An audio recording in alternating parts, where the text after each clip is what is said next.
Ya, Bu ini gini, maaf sebelumnya mengganggu waktunya.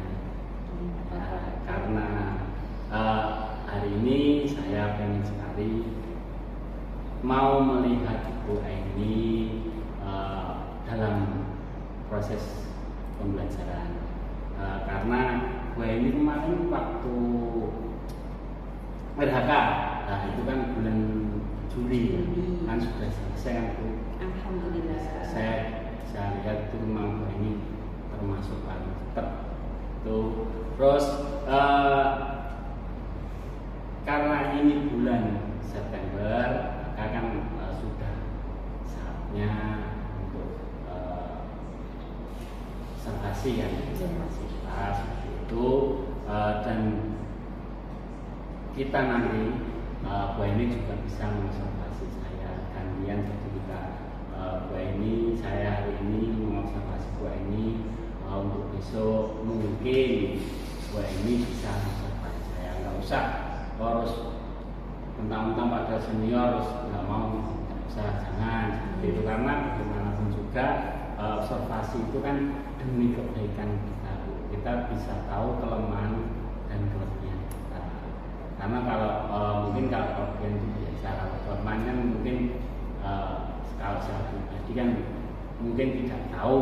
Nah, mungkin dengan adanya observasi ini, dengan adanya ini, mungkin insya Allah nanti kelemahan-kelemahan kita yang harus kita perbaiki akan seperti itu.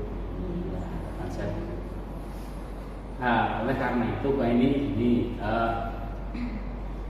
Bu ini mengajar. Saya mengajar mata pelajaran IPS. Oh, IPS. Terus nanti Bu ini itu materi yang diambil. Untuk materi yang saya ambil hari ini itu waktunya pemanfaatan sumber daya alam yang ada di Indonesia dan hasil sumber daya alam yang ada di Indonesia. Oh gitu, materinya itu ya, masalah sumber daya alam yang ada di Indonesia. Dan kalau untuk tujuannya sendiri Bu? Tujuannya di sini, tujuan pembelajaran ini anak-anak itu supaya mengenal lingkungan sumber daya alam yang ada di Indonesia, khususnya di sekitar tempat tinggalnya anak-anak. Oh gitu, jadi itu biar mereka sadar akan lingkungan sekitar, ya, betul. Terutama lingkungan sekolah gitu ya. Dan sekitar tempat tinggalnya. Oh, sekitar tempat tinggalnya. Untuk selain itu Bu, selain tujuan tentang anak-anak lebih mengenal lingkungan itu, selain itu apa lagi? Terus di pelajaran yang nanti itu, di pertemuan yang akan saya lakukan sama anak-anak itu dibentuk kelompok. Tujuannya biar anak-anak itu muncul sikap positif untuk bisa bekerja sama dengan teman-teman yang lain gitu. Jadi selain mengenal lingkungan sekitar juga menanamkan sifat tanggung jawab dan peduli ya, kerjasama. Seperti profil pelajar Pancasila ya Bu. Dan untuk nanti strategi pembelajaran yang akan Ibu Aini lakukan seperti apa? Untuk strateginya saya akan menggunakan strategi pembelajaran kooperatif, di mana anak-anak itu nanti dibentuk kelompok-kelompok kecil yang berdasarkan gaya belajarnya anak-anak, kemampuannya anak-anak. Nanti mereka akan diberikan kayak pemahaman materi, anak bebas memilih materi di sumber daya alam itu kan nanti ada banyak Pak, ada sumber daya alam dari tambang, ada dari hutan, ada dari laut. Nanti anak-anak bebas memilih materi yang diinginkan itu. Mau memilih tambang boleh, mau memilih hutan juga boleh, mau memilih materi tentang laut juga boleh. Nah, terus nanti penugasannya gimana? Anak nanti kan memilih materi sesuai dengan kesepakatan kelompok. Yang di kelompok tadi kan sudah dikelompokkan berdasarkan kemampuannya, berdasarkan gaya belajarnya. Nanti yang misalkan anak-anak ini suka menggambar di kelompok itu, nanti boleh materinya itu disajikan dalam bentuk gambar boleh, atau anak-anak suka ngomong aja nggak mau ada tulisan ya nggak apa-apa, nanti langsung disampaikan dengan berdiri di depan. Menurut tipikal siswa ya, ada yang auditori, semua sudah Iya, jadi nanti jumlah kelompoknya juga gitu, tidak sama. Jadi ada yang cuma 4, ada yang 6, ada yang 5 gitu, tidak sama setiap kelompok kan. Kadang ada yang auditori itu berapa, ya sesuai dengan itu. Iya, jadi enggak, kalau misalkan jumlahnya anak 35 dibagi 55 biar anggota, tapi ada yang 4 tadi itu, ada yang 5, ada yang 6 gitu. Menarik sekali ini. Ingin segera melihat ini dalam proses belajar mengajar. Tapi nanti yang ini saya cuma mau menyarankan itu masalah diferensiasi ya, pembelajaran diferensiasi. Tapi dari bayangan tadi itu sebenarnya mungkin sudah dari gambaran-gambaran itu mungkin diferensinya sudah muncul, tapi nanti saya mohon kalau bisa dan harus itu diferensiasi dan juga PSG sosial emosionalnya ya. Jadi itu tolong benar-benar dimanfaatkan karena kurikulum kita sekarang. Udah itu aja Bu, ini silakan untuk segera praktek pembelajaran. Saya mau menutup. Terima kasih banyak Kak Dayat. Ya.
Sinta, Sofiatus, Ulfa, Zulfadli.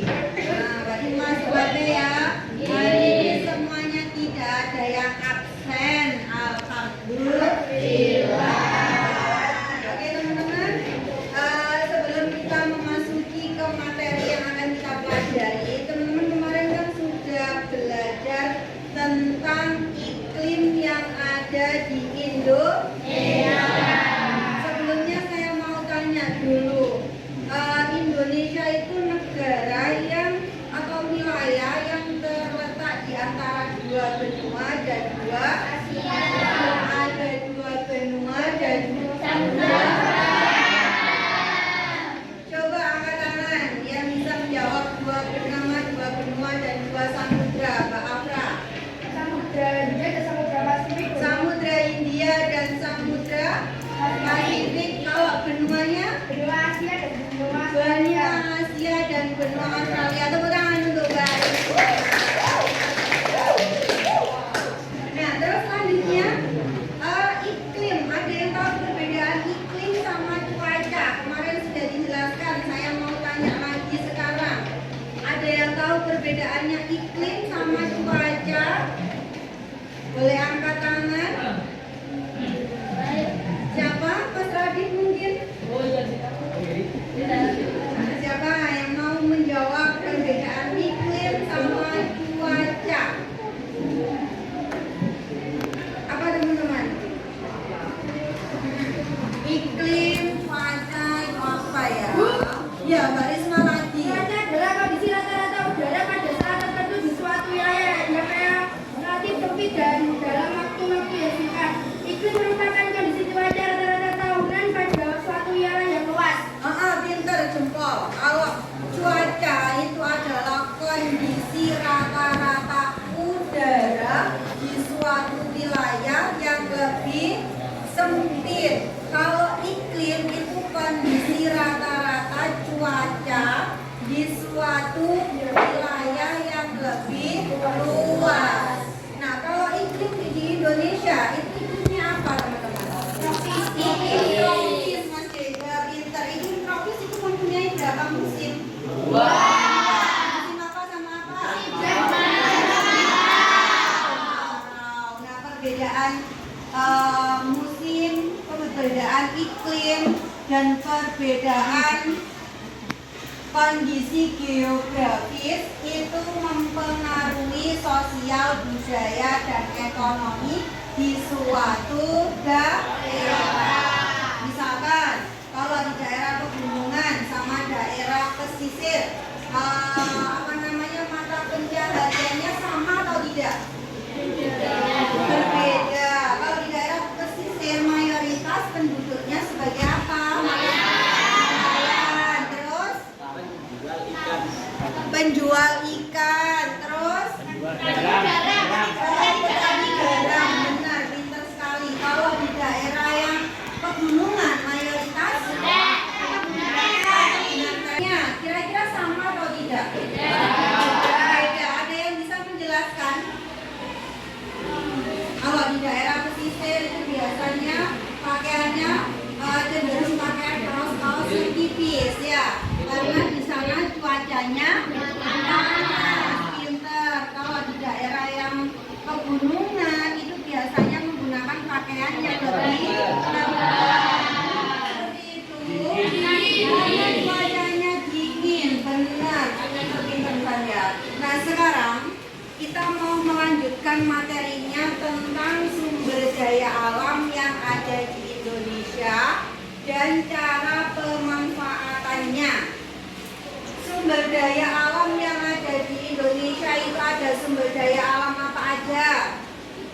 Hutan, terus tambak, laut. Nah, nanti teman-teman mau dikelompokkan berdasarkan kelompok yang biasanya kita lakukan ya. Sudah tahu anggotanya? Sudah. Nanti langsung berkumpul dengan kelompoknya. Teman-teman seperti biasa memilih materi yang sesuai dengan kelompoknya, yang sesuai dengan anggotanya tadi yang disepakati yang mana. Oh, aku mau milih menjelaskan atau memilih materi tentang bukan boleh, terus tentang tambang boleh, tentang laut boleh. Nanti dikasih kertas yang satunya ini untuk menceritakan materi yang sudah sampean pilih.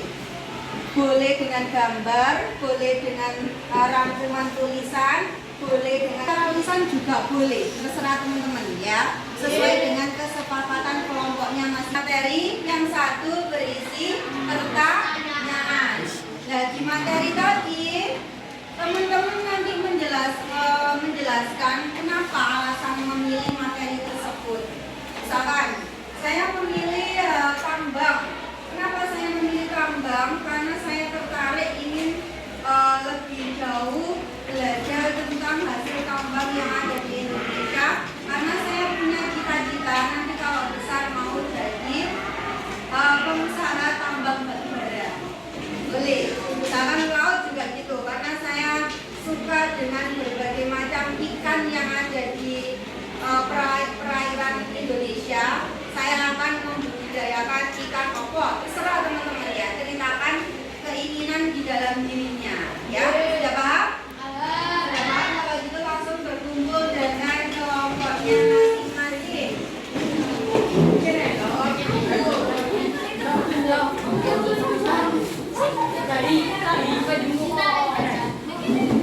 Ya boleh, mau di depan situ boleh, mau di samping boleh, terserah teman-teman. Waktunya hanya 10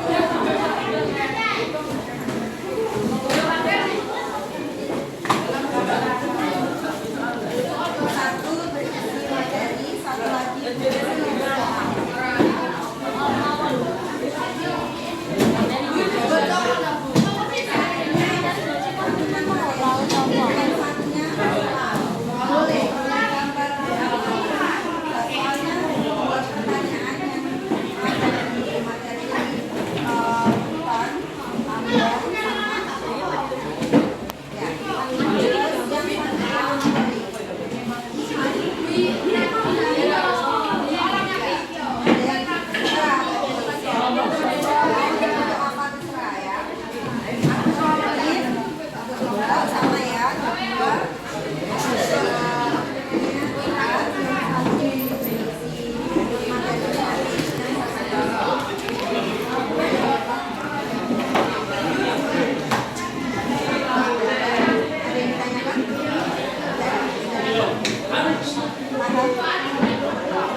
Mendapatkan 2 lembar kertas. Yang satu berisi materi, yang satunya nanti teman-teman mengisi dengan soal. Nah, yang mengisi soal kita akan buat permainan pesawat kertas. Jadi yang ada soalnya silakan dilipat menjadi pesawat. Bisa membuat pesawat teman-teman? Bisa. Untuk pinter-pinter kok ya. Silakan dibuat pesawat seperti ini sampai dilipat-lipat sampai bisa diterbangkan.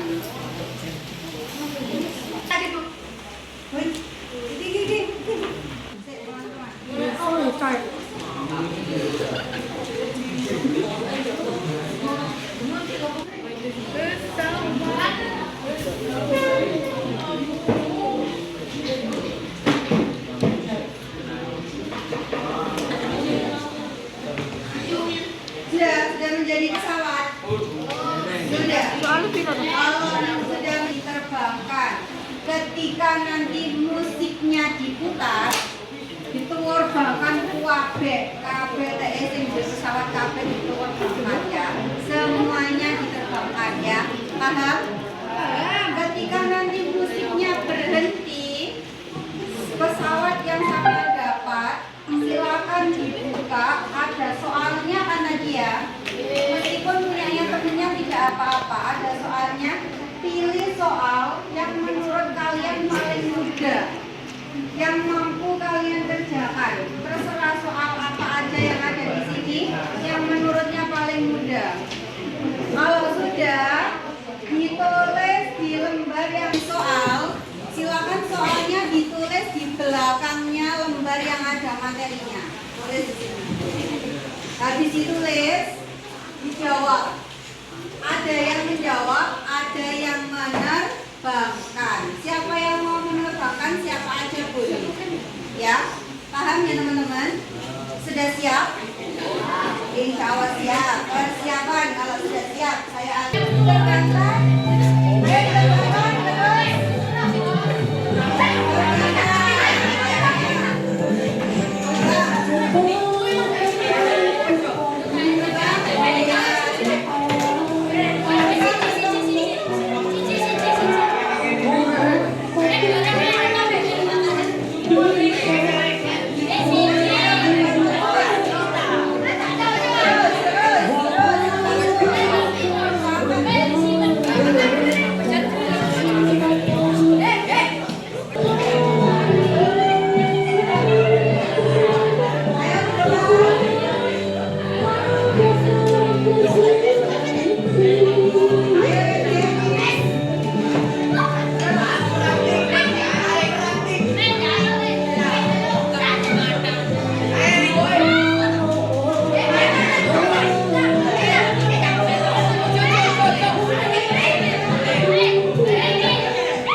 Tetap di kelompoknya masing-masing.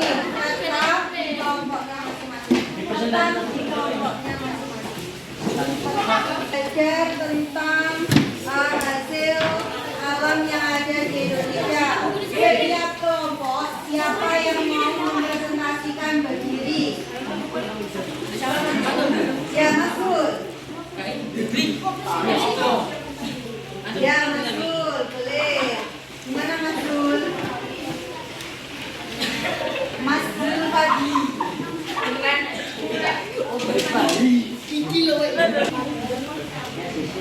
Saya akan mempresentasikan hasil kelompokan mainan pesawat. 1. Sebutkan sumber daya alam yang tidak bisa diketahui. Soal jawabannya air. 2. Apa perbedaan cuaca dan iklim? Jawaban: cuaca adalah kondisi rata-rata udara pada saat tertentu. Iklim adalah kondisi cuaca rata-rata tahunan pada saat tertentu. Nama kelompok: Doni, Fadli, Sandi, Rizal, Fahri. Sudah cukup Mazul? Berikan tepuk tangan untuk Mas. Ada lagi dari kelompok lain yang mau mempresentasikan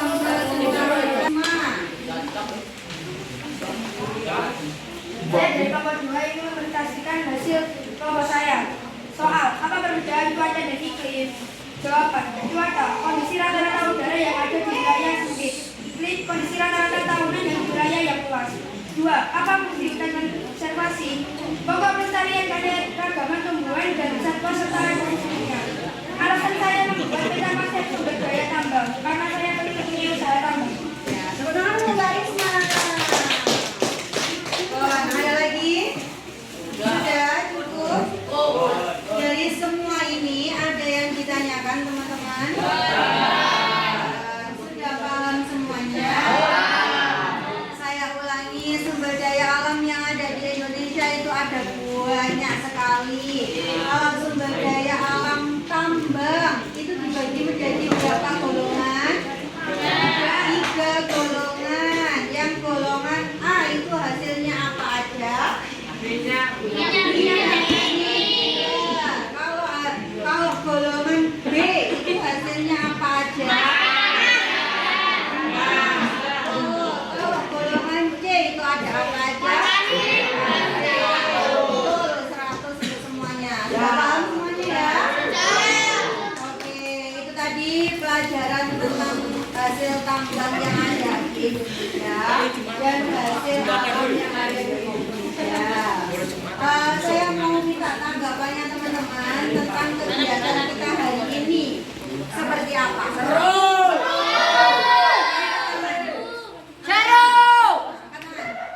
Ya Mas Dion, gimana? Seru! Seru. Siapa lagi?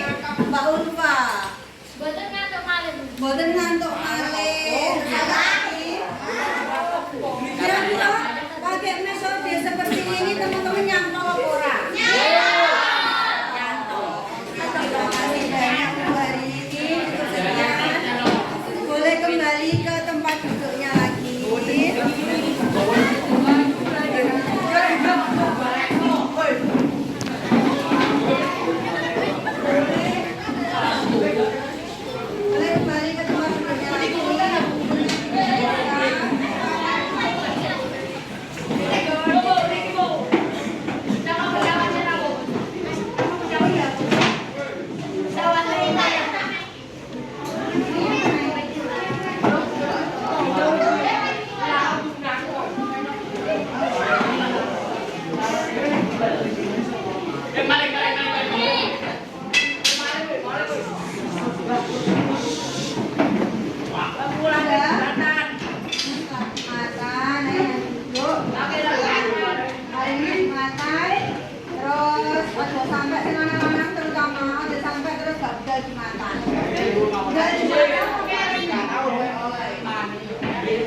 Oh, sudah duduk semuanya, topinya boleh dilepas dulu karena masih ada di dalam kelas. Nanti ketika di luar kelas boleh dipakai lagi. Itu tadi pembelajaran kita hari ini. Hamdalah bersama-sama. Amin.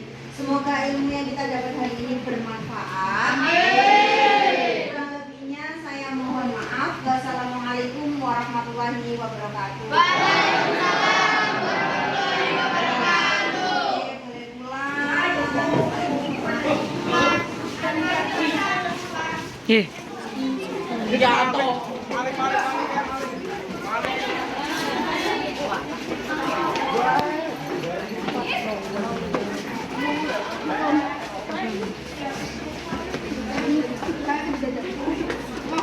Aku malu.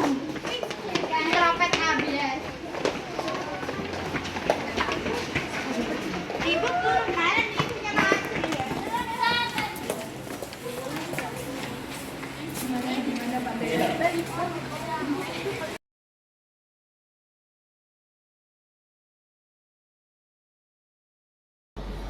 Alhamdulillah buah ini sudah menyelesaikan proses pembelajaran ini. Buah ini lebih baik hari ini setelah proses pembelajaran buah ini itu mari kita buah ini untuk merefleksi pembelajaran hari ini. Gini buah ini. Perasaannya itu gimana grogi Pak setelah saya kunjungi? Iya, yang jelas sih grogi itu sudah pasti ya Pak ya.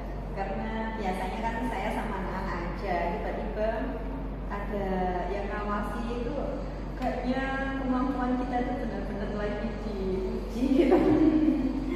Iya, jadi kalau misalkan pembelajaran atau saya salah menyampaikan sesuatu atau kurang tepat, saya juga minta maaf ke Pak Dayat karena memang benar-benar grogi tadi itu. Tapi sudah bagus Pak. Terima kasih Pak Dayat. Sampai nggak bisa membayangkan pesawat. Pesawat yang terbangkan sama anak-anak. Apakah ada makna yang lain pesawat terbangkan itu? Saya teringat masa kecil Pak saya. Iya, benar. Yang pertama sih saya ingin memperkenalkan permainan-permainan yang biasa dimainkan sama anak-anak zaman dulu gitu ya Pak ya. Kayak pesawat itu kan permainan anak-anak zaman dulu, tapi sekarang ini tuh jarang sekali dimainkan. Bahkan ada di beberapa kelas yang sudah saya terapkan permainan serupa, itu melipat kertas untuk menjadi pesawat itu aja masih kesulitan, ada yang belum bisa. Jadi benar-benar kayak dibimbing melipatnya seperti apa, itu harus dibimbing sedikit demi sedikit. Ya harus memang bimbing sedikit. Terus di pesawat tadi tuh ini, itu kan ini munculan apa tadi? Di dalam tadi pesawat itu tadi ada pertanyaan dan sebagainya. Dan pertanyaan tadi saya juga sempat membayangkan apakah ada makna atau filosofi tertentu dan sebagainya itu dengan pesawat bisa aja cuma kertas dilempar-lempar itu bukan pesawat gitu. Iya, jadi kalau maksudnya itu pesawat itu selain untuk memperkenalkan permainan tradisional, saya juga pengen mengajarkan ke anak-anak itu kalau kita mau mengejar sesuatu, kita itu harus berusaha, kita harus terbang menggapai impian kita setinggi mungkin. Kayak misalkan di dalam kertas itu kan ada pertanyaan-pertanyaan. Dari pertanyaan itu kan nanti anak-anak bisa mendapatkan wawasan baru, bisa mendapatkan nilai juga di situ. Jadi anak-anak yang ingin mendapatkan itu, mereka akan bekerja keras menerbangkan pesawat dan mencari pesawat yang baru yang ada yang akan diterbangkan lagi. Di dalam pesawat itu ada pertanyaan yang mereka sendiri yang membuat dan mereka sendiri yang akan menyelesaikan permasalahan di situ. Sebelum ke permainan pesawat itu Pak Dayat, saya juga sebelum memulai pembelajaran ke pelajaran hari ini, saya itu juga memancing mereka untuk mengingat-ingat pelajaran yang minggu kemarin, pertemuan kemarin. Terus habis itu saya ajak untuk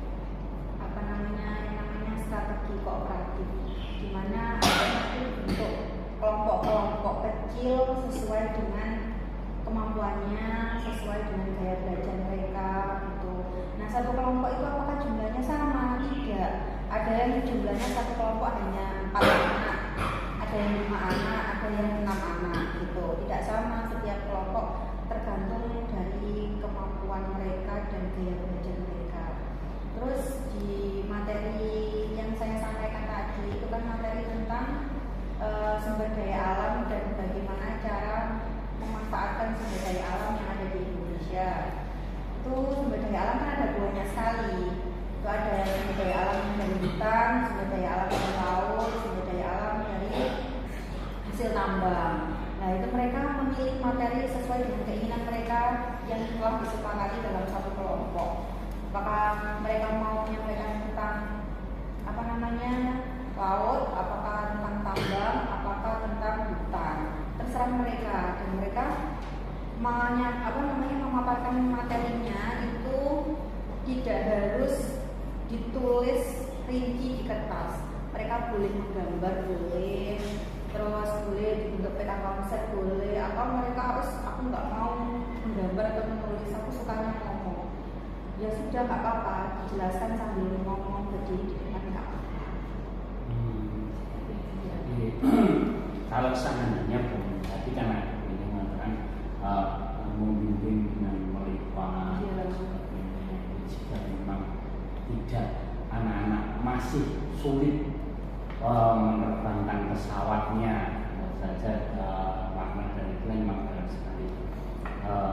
Itu bagaimana? Ya, berarti saya harus, misalnya ini ada kertasnya Bapak, Ya. Saya ajari mereka satu-satu, saya keliling di setiap kelompoknya, saya pastikan mereka melihatnya seperti apa, itu saya keliling. Terus memang agak membutuhkan waktu yang agak lama kalau seperti itu, tapi memang itu harus dilakukan oleh mereka. Terus biasanya dalam satu kelompok pasti nanti ada yang aku kayak rebutan gitu loh. Saya aja yang buat, nanti boleh siapapun yang mau membuat pesawat boleh. Terus apakah pesawat itu hanya satu? Tidak, mereka boleh membuat pesawat di kertas-kertas yang lain boleh, mau ikut menerbangkan juga boleh. Jadi setiap kelompok bebas. Cuma kadang anak-anak itu memilih ya wis satu aja gitu. Cuma kalau mereka mau lebih dari satu juga boleh. Berarti strategi metode pembelajaran tadi kooperatif itu berarti kayak seperti gini. Kooperatif itu berarti dibentuk kelompok-kelompok kecil yang diberikan penugasan dan diselesaikan dengan cara bersama-sama dengan teman satu kelompok. Dengan cara tadi. Iya, terus saya berpikir anak-anak kan kalau diajak materi serius saja atau dengan metode ceramah aja itu kan pasti ada yang ngantuk, apalagi di jam-jam rawan ya Pak ya. Jam-jam rawan itu berarti jam-jam setelah istirahat mau pulang, itu kan jam-jam sudah capek, ngantuk gitu, panas, sumuk gitu. Akhirnya gimana cara mereka membangkitkan semangat untuk belajar lagi itu saya memiliki game permainan yang di dalamnya saya masuki materi gitu. Jadi mereka tidak terasa kalau mereka sedang belajar karena mereka belajarnya sambil bermain gitu. Jadi anak-anak kayak seperti dia kayak tadi ya itu seperti Zul itu kan enggak ngantuk lagi. Biasanya kan Mas Zul itu diterapkan aja itu biasanya ngantuk. Terus dia meskipun ada temannya, meskipun ada gurunya, kalau lagi ngantuk ya sudah tidur. Nah, saya mencari cara gimana anak-anak yang seperti ini itu tetap bisa aktif mengikuti pelajaran. Nah, ternyata di anak-anak yang seperti ini kalau diajak aktif bergerak itu mereka antusias sekali untuk mengikuti pelajaran. Apakah ada yang lain? Maksudnya kayak itu kan temennya dia bergerak. Apakah ada yang lain sih selain itu kayak siapa yang Ada Mas Doni itu juga gitu, anaknya kan cenderung diam,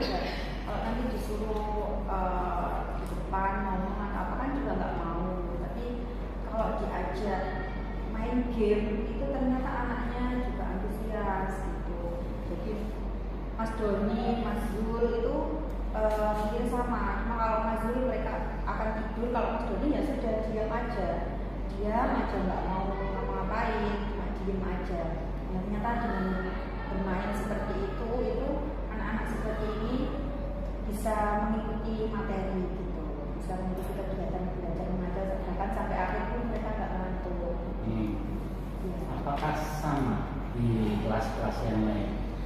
Ya, kebetulan kalau di kelas saya sendiri, kebetulan saya itu suka kelas yang rame ya Pak ya. Rame dalam artian rame yang bisa dikendalikan, bukan rame yang yang angger-angger rame gitu. Rame yang bisa dikendalikan. Terus anak yang aktif, anak-anak yang aktif, dan kelasnya itu menurut saya kalau kelas-kelas yang seperti ini itu jadi lebih hidup gitu loh Pak, lebih semangat. Jadi saya memang menerapkan di beberapa kelas juga seperti itu. Bukan ada anak-anak itu yang sudah terbiasa, saya ajar. Kalau saya masuk pasti, Bu, game ya hari ini, Bu, game ya. Nah, cuma saya tidak selalu, kan dalam 1 minggu itu ada 2 kali pertemuan. Tidak kok langsung dalam 2 kali pertemuan, saya setiap pertemuan saya masuk game, tidak. Tapi ada waktu-waktu tertentu, biasanya itu kan di jam-jam rawan seperti habis istirahat gitu. Itu 1 minggu saya mau kasih game 1 kali. Kalau misalkan jam-jam pagi gitu, kadang ya 1 minggu 1 kali, kadang 2 minggu 1 kali gitu. Tapi yang jelas kalau yang jam-jam rawan itu pasti 1 minggu pasti ada game. Ya, game yang saya selipi dengan materi. Jadi mereka tidak sadar nih kalau mereka sedang belajar. Yang mereka tahu, saya aku main gitu, iya main. Padahal mainnya mereka tetap sambil belajar. Gitu. Apakah gamenya itu juga sama terus, apakah ganti-ganti? Ganti-ganti Bapak. Jadi ya itu yang menjadi kesulitan saya karena sering menerapkan game dan anak-anak pasti kalau saya masuk Bu game gitu kan. Artinya mau nggak mau kan saya harus mencari referensi banyak ya. Game-game yang sedang viral itu apa. Saya juga tidak hanya mencari di internet saja, tapi saya juga tanya-tanya ke guru-guru yang lain apakah mereka punya game, dan saya analisis ini gamenya apakah cocok saya masuki di materi saya atau tidak. Kalau misalkan memang cocok, itu saya tanya lebih dalam bagaimana cara penerapannya, terus nanti akan saya saya terapkan di kelas saya dengan sedikit modifikasi. Iya, memang kalau game itu anak-anak saat ini di kelas-kelas saya masih tertarik gitu. Cuma ya itu kesulitannya ya. Iya, kesulitannya memang saya harus lebih ekstra mencari game-gamenya itu Bapak. Selain itu juga tadi kan mencari referensi, apakah ada yang lain, ada referensi di mana? Ya, terus ini di TikTok sih yang sering. Ya, di TikTok itu kadang-kadang kan sekarang kan banyak sekali guru-guru yang upload di media sosial tentang game-game belajar yang memotivasi gitu kan. Yang itu biasanya saya scroll, kalau cocok dan ini kayaknya menarik, itu saya pakai gitu. Dan ya tentunya dengan sedikit modifikasi dari saya sendiri yang saya sesuaikan dengan keadaan anaknya di kelas. Bu ini sudah menemukan tadi benda referensinya sangat tidak di TikTok ya. Iya betul. Jadi sudah punya solusi untuk memecahkan. Kan otomatis kan pelajaran di kelas ini kan harus beda gamenya, kita berarti Bu ini sudah menemukan solusi dari. Cuma ya karena saya ngajarnya ini nggak hanya di kelas 8, saya juga ngajar di kelas 9. Akhirnya game yang ada di kelas 8 ini juga saya bawa nih di kelas 9. Cuma nanti materinya yang berbeda. Materinya disesuaikan dengan materi kelas 9. Jadi game tapi juga dimasuki materi seperti yang berarti banyak bisa menerapkan pembelajaran dengan game tapi sekaligus materi pelajaran. merasa dia seperti Bermain aja ya, bermain aja tidak sadar kalau mereka juga belajar. Tapi nanti ketika di akhir itu saya tanya gimana tentang pembelajaran kita hari ini, seru sekali Bu gitu. Terus tadi kita sedang belajar apa aja ya, itu ternyata anak-anak juga bisa menjawab gitu. Berarti setelah itu kan budaya itu dan supaya apakah pernah ini itu mengajak teman atau mau manfaat apa berkolaborasi dan sebagainya? Untuk sampai saat ini ya Pak ya, saya masih kalau kolaborasi bareng di kelas berdua itu masih belum pernah. Cuma saya ya sering kayak tanya-tanya ke teman, ada game apa, sama pernah nggak bermain dan belajar di kelas. Kalau misalkan sudah pernah, itu permainan apa yang sudah Bapak Ibu lakukan, terus bisa nggak saya boleh nggak kalau saya izin menggunakan itu, saya bilang gitu. Tapi kalau berdua kolaborasi atau beberapa guru melakukan permainan bareng dalam satu kawasan anak itu belum pernah. Game menarik sekali. Pembelajaran memang pembelajaran jika ada game itu memang menarik sekali. Kayak saya juga sering menggunakan kadang itu game itu memang ya tadi ini juga tentang solusi si Yul kalau pas sering tidur, terus si Doni dia dengan kooperatif dan dimasuki game, di situ ada pembelajarannya, terasa tidak seperti tidak tidak belajar yang lulu ceramah dan sebagainya. Iya. Menarik sekali Bu ini. Dan itu sekian aja Bu ini untuk observasi pada siang ini. Untuk itu saya ucapkan banyak. Terima kasih. Saya juga terima kasih banyak Pak.